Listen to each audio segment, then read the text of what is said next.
Gilmore Girls and the significance of June 3rd. Also, welcome back, everyone, wherever you're watching this. Hi, I'm Valerie. I was the key set costumer on Gilmore Girls, and I love to share fun facts from behind the scenes. Show of hands if you were hanging out at the bitter end or hung out at the after party. For those of you that don't know, June 3rd is a very significant day to Gilmore Girls.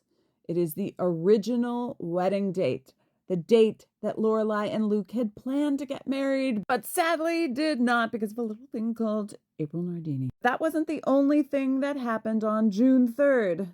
Rory's court date for when she stole the boat. Now, I've heard a lot of rumors about June 3rd being someone on the crew's birthday, and I'm here to tell you that I don't think that's true. I've tried to confirm them, and I have not been able to find out any information, so I don't know who came up with that one. Correct me if I'm wrong, because I'm not sure what year she was actually supposed to get married. Was it 2005 or 2006? Anyways, 2005, June 3rd would have been on a Friday.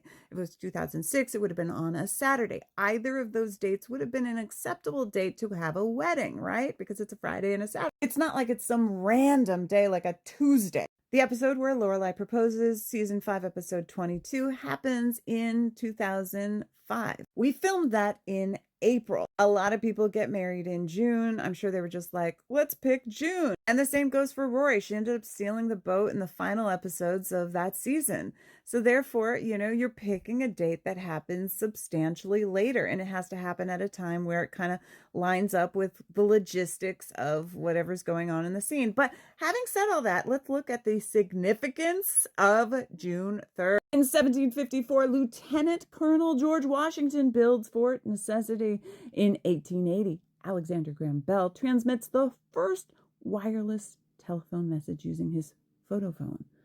In 1916, Woodrow Wilson signs the National Defense Act, increasing the size of the National Guard.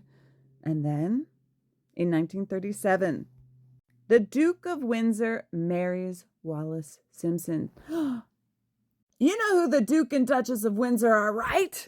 These guys. And why are they important? Okay, for those of you that do not know who they are, King Edward VIII married Wallis Simpson, an American socialite who was divorced twice. Not only was she divorced twice, her 2 ex-husbands were both still alive. The love affair caused a huge scandal. Eventually they did marry, but they couldn't marry until after Edward had abdicated the throne. They're also a very controversial figure, especially during the war, where they were sympathizers. Anyways, friends, I just want to let you know I'm back. I'll be making content here, there, and everywhere. Please support me on all the channels. Help me monetize in case something ever does happen to this app. Also, it'd be nice to just get paid for what I've been doing, bringing these fun facts from behind the scenes.